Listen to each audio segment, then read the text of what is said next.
Ministre des Affaires internationales et du commerce, des Affaires étrangères et du commerce international du Zimbabwe. Et je donne la parole à son Excellence Winston Peters, ministre des Affaires étrangères, des courses et des ministres du transport ferroviaire de la Nouvelle-Zélande.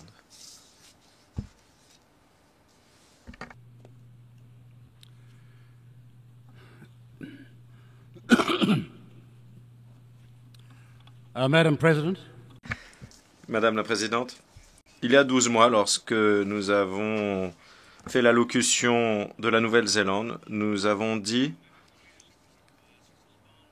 que la nécessité de leadership politique pour répondre aux défis internationaux auxquels nous faisons face n'avait jamais été aussi apparent.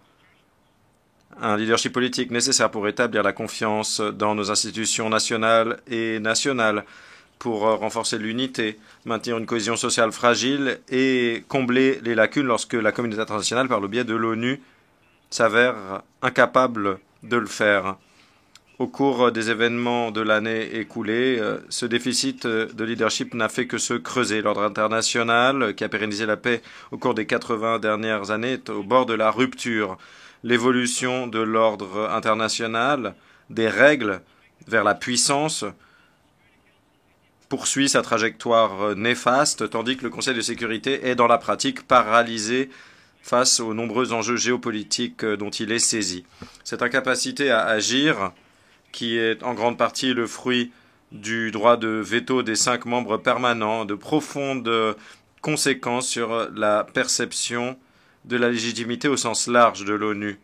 Et pour un petit État comme la Nouvelle-Zélande, dont la sécurité et la prospérité au cours des 80 dernières années a dépendu d'un système multilatéral qui fonctionne, l'érosion de ce système est profondément troublante et coûteuse.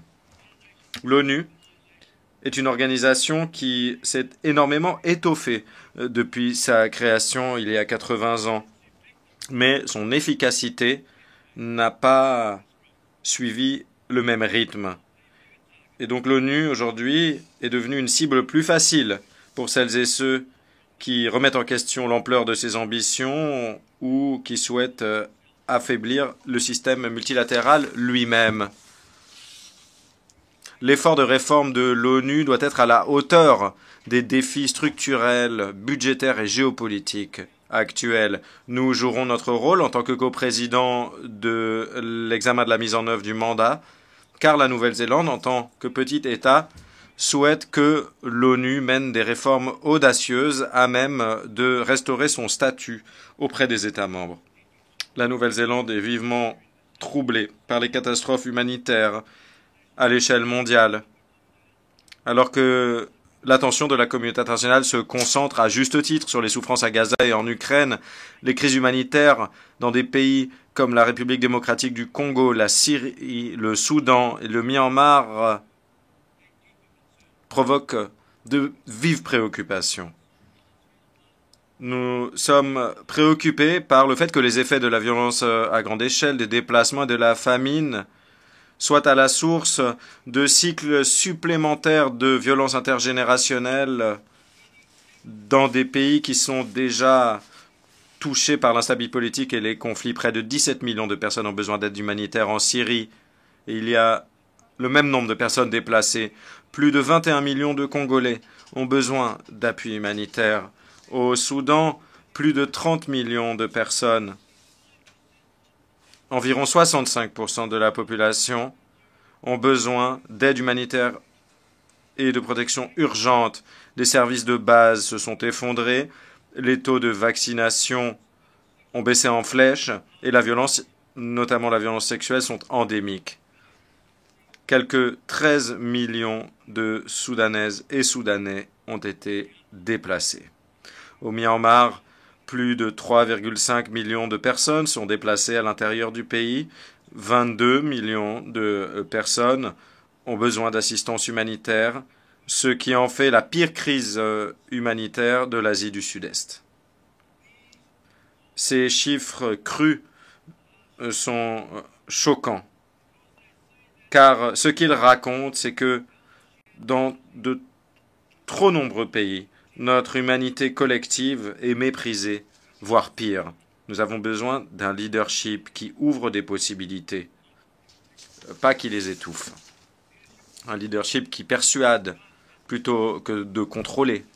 Et un leadership qui fasse appel à nos meilleures vertus, pas à nos pires instincts. Et avant tout, nous avons besoin d'un leadership qui réponde aux désirs collectifs d'abri, de subsistance, désir de vivre en paix, de se sentir en sécurité et de vivre dans l'espoir que nos enfants pourront s'épanouir. Et par-dessus tout, nous avons besoin d'un leadership qui soit courageux.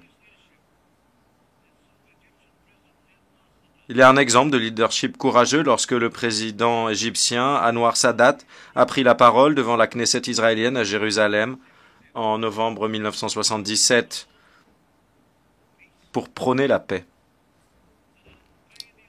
Sadat allait consentir le sacrifice ultime pour son courage, mais son pays et Israël ont bénéficié de ce courage pendant des décennies.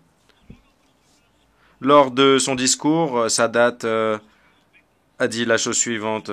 Le combat qui nous a amenés d'une guerre à l'autre, d'une victime à l'autre, jusqu'à atteindre aujourd'hui un précipice horrible, une catastrophe terrifiante, à moins qu'ensemble nous ne saisissons l'occasion aujourd'hui d'une paix durable basée sur la justice. Fin de citation.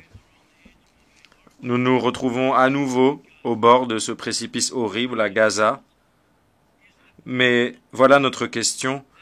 Où est ce leadership de qualité qui peut parvenir à éloigner les Israéliens et Palestiniens de ce précipice et redonner de l'espoir aux victimes de cette violence intolérable?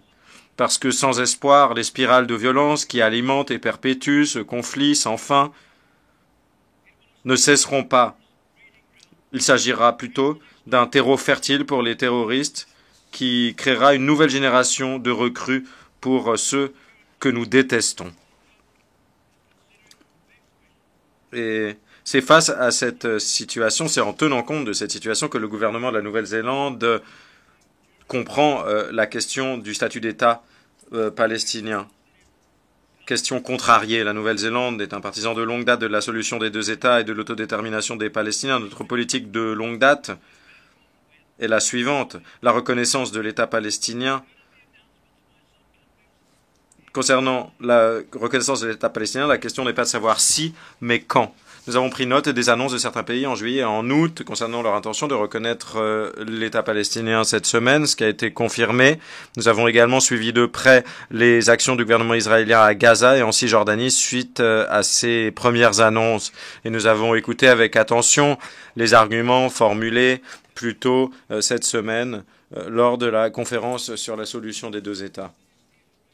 La reconnaissance du statut d'État palestinien est pourtant extrêmement compliquée car cette question se fait jour dans une situation de conflit sans fin, apparemment sans solution. Il y a très peu de Néo-Zélandais qui se rappellent une période marquée par une paix durable au Moyen-Orient. Et bien sûr, la Nouvelle-Zélande est l'un des pays les plus éloignés de ce conflit au Moyen-Orient, mais nous reconnaissons qu'il y a des positions très marquées. Les Néo-Zélandais ont été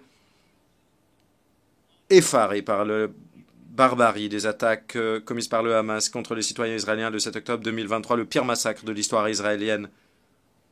Le Hamas n'a pas sa place dans un futur État palestinien.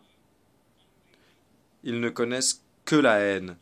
Aujourd'hui, près de 2 ans après les horreurs infligées ce jour du 7 octobre, et après 2 ans de détention d'otages israéliens par le Hamas, nous sommes choqués par les images atroces de famine à Gaza. Nous sommes révoltés par ce qui ne peut être décrit que comme une riposte disproportionnée de manière flagrante de la part du gouvernement israélien. Cependant, il y a un vieux proverbe qui résume bien la question de la reconnaissance du statut d'État de la Palestine. Si la ficelle est trop fine, elle cassera, mais si elle est trop lâche, l'instrument de musique ne sonnera pas. Et les pays qui espéraient que leur annonce de la reconnaissance de l'État palestinien permettrait de protéger, de promouvoir la solution des deux États a eu l'effet de la corde trop fine et a provoqué une réaction du gouvernement israélien et nous continuons de condamner les actions militaires à Gaza.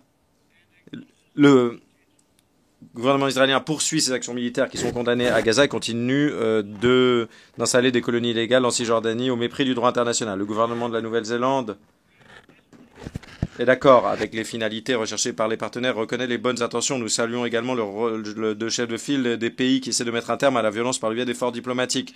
Nous avons besoin d'une diplomatie qui réussisse et nous estimons que les pays qui ont de l'influence sont ceux qui seront les plus à même de parvenir à une issue. Cela serait la preuve d'un leadership mondial. Cependant, nous ne pensons pas que la situation actuelle représente la meilleure chance de préserver la solution des deux États.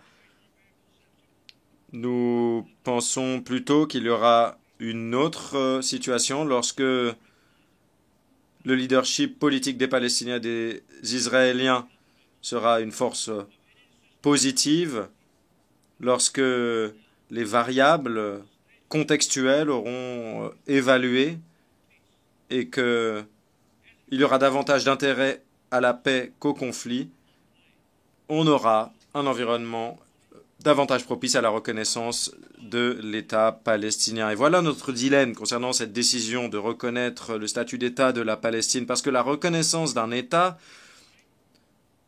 est un instrument de paix, mais cela ne rentre pas en ligne de compte aujourd'hui pour nous parce qu'il n'y a pas d'État de Palestine pleinement légitime ou viable à reconnaître. La Palestine ne remplit pas les critères acceptés concernant un État, car elle ne contrôle pas son propre territoire ou sa population. Il n'y a pas non plus de lien évident prouvant que la reconnaissance par la communauté internationale de l'État de Palestine permettrait de remplir les objectifs concernant la protection de la solution des deux États. Et ce qu'on peut voir, c'est que cette reconnaissance pourrait être contre-productive. Le Hamas résiste aux négociations en pensant qu'il remporte la guerre de propagande, tout en poussant Israël vers une position militaire de plus en plus intransigeante. Dans la période actuelle, cette reconnaissance pourrait être sujette aux manipulations politiques par le Hamas et Israël. Le Hamas essaiera de décrire cette reconnaissance de la Palestine comme une victoire, comme cela a été fait en réponse aux annonces des partenaires, et Israël affirmera que cette reconnaissance est une récompense pour le Hamas et que cela allège les pressions exercées pour libérer les otages et accepter un cessez-le-feu. Et donc, à l'instar de 150 pays qui l'ont fait, une reconnaissance de la part de la Nouvelle-Zélande ne serait finalement qu'un acte de défiance existentielle face à un état de fait qui ne peut pas être modifié actuellement. Et nous ne sommes pas prêts à faire ce geste. Le gouvernement de la Nouvelle-Zélande estime plutôt qu'il y aura une possibilité de reconnaître le statut d'État de la Palestine et qu'il sera plus avisé de le faire lorsqu'il y aura des conditions réunies qui offriront de meilleures perspectives de paix et de négociation qu'aujourd'hui, alors que la guerre fait rage, alors que le Hamas est toujours là. Il n'y a pas d'éléments clairs concernant les étapes suivantes et nous ne pensons pas que le moment soit bien choisi. Depuis les attaques du 7 octobre, nous avons toujours exigé un cessez-le-feu, la libération des otages récents et nous avons exigé qu'Israël permette l'acheminement de l'aide vitale vers Gaza. Et c'est là-dessus que nous devons continuer de nous concentrer. À cette fin, aujourd'hui, le gouvernement de la Nouvelle-Zélande annonce une contribution financière significative supplémentaire pour appuyer la riposte à la crise humanitaire à Gaza. Et notre attention ne se détournera pas de là où elle est le plus nécessaire, à Gaza, aujourd'hui. L'aide doit être acheminée, la violence doit cesser.